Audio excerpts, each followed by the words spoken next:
taking his foot off the gas just a little bit from 15-30, a couple loose errors.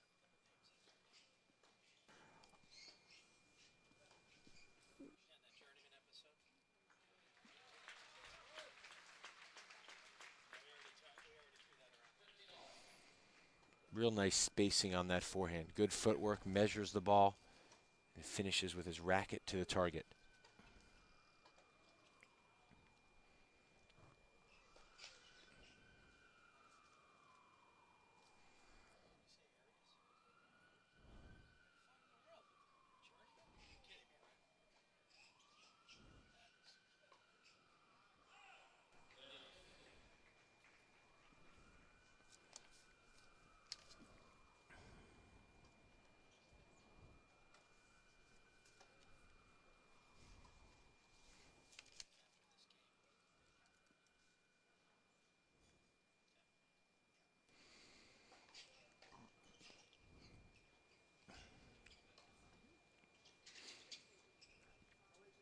Boy, somehow that return found its way right into the corner. And you can see Harrison, he can't believe it, so it's 30 all.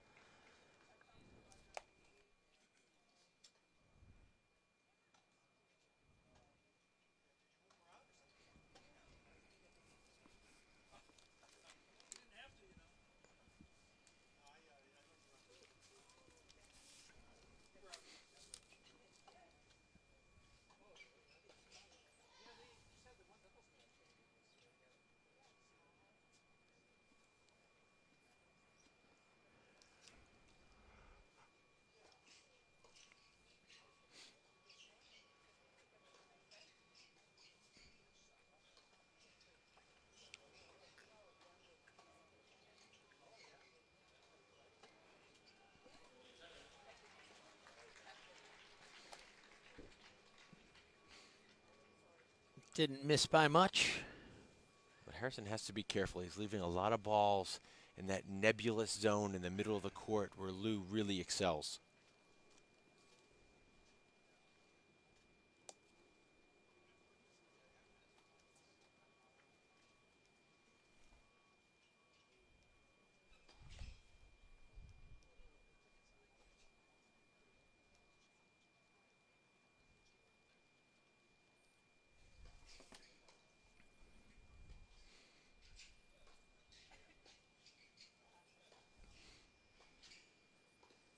Yep, there's another short one. And Lou was able to get on top of it. Now we've had some close games, and this has the look of one that's going to go a ways as well. But Harrison could use some first serves. Nice clean technique on the backhand volley. Lays the racket right behind the ball.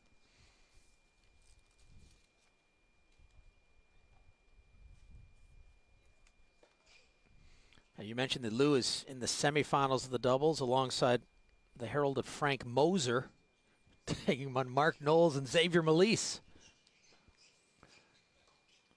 Well, Mark Knowles, also a UCLA Bruin, had a lot of success on these courts, and good to see him through to the semifinals. One of the best doubles players of all time. And Lou's timing and range on that forehand side has definitely gone down in the past 30 minutes. Oh, didn't do enough with that volley.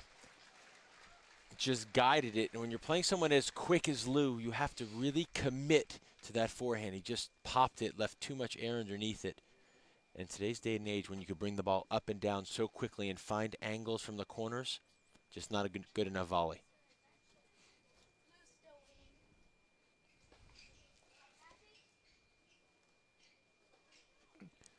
Nicely done. Well, the temperatures here in LA today, so much cooler than what we had last week in Atlanta. Can fatigue be a factor today, Justin? Or no. I mean, both these guys are obviously so fit, put a lot of time into it. Lou trains 5 hours a day in the fall in Kenya to build up his legs and his lungs. One of the hardest working players on tour. Don't know that he knows how to spell fatigue. Definitely doesn't know how to feel it.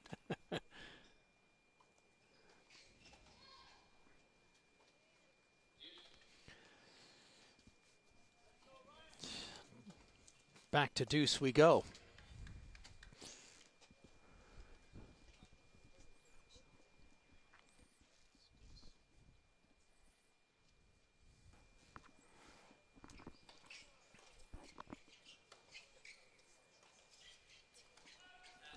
That's better. Harrison dictating the middle of the court with his forehand. That's the pattern coming into this match that he wanted to replicate. High, deep, heavy forehands to the Lou forehand.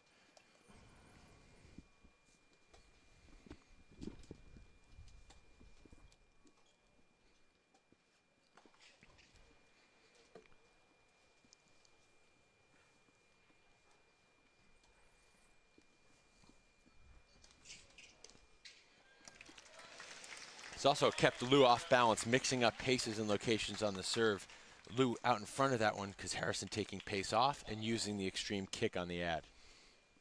And Harrison has won a number of very close games on serve that has kept him in this. Had that long 7th game in the 2nd set, and right after that he was able to break and then run out the set. Oh, he's been so clutch on break points. He saved 10 of 12 break points. That really speaks to excelling under pressure.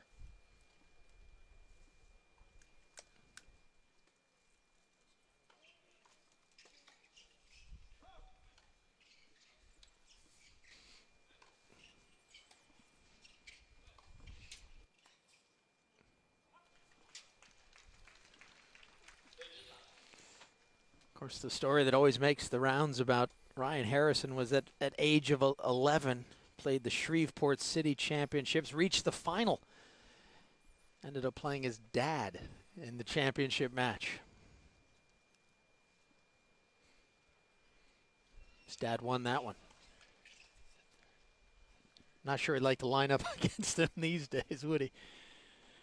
11 years old.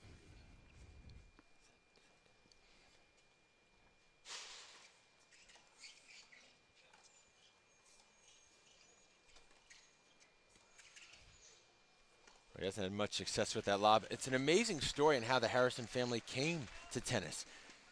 Ryan's grandfather, All-American quarterback in college.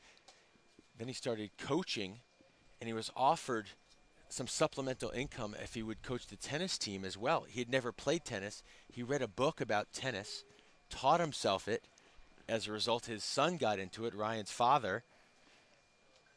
And now you have one of the great young prodigies in the professional game as a direct result of that, those bizarre circumstances.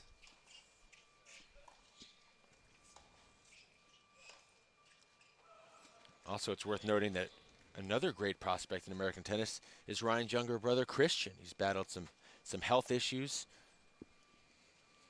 but he is an amazing ball striker. Ryan said he's one of the best young athletes out there. It's just a matter of staying healthy, being able to mature physically.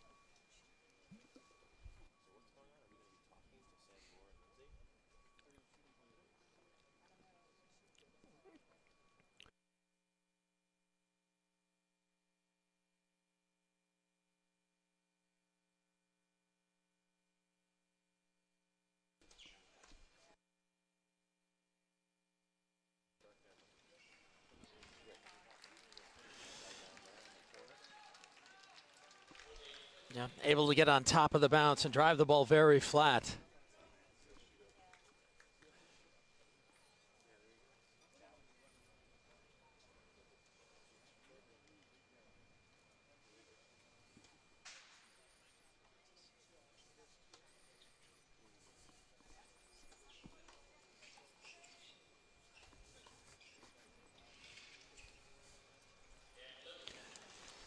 So Lou comes up with an important hold here early in the 3rd set. Harrison applying pressure, but able to make a real impression.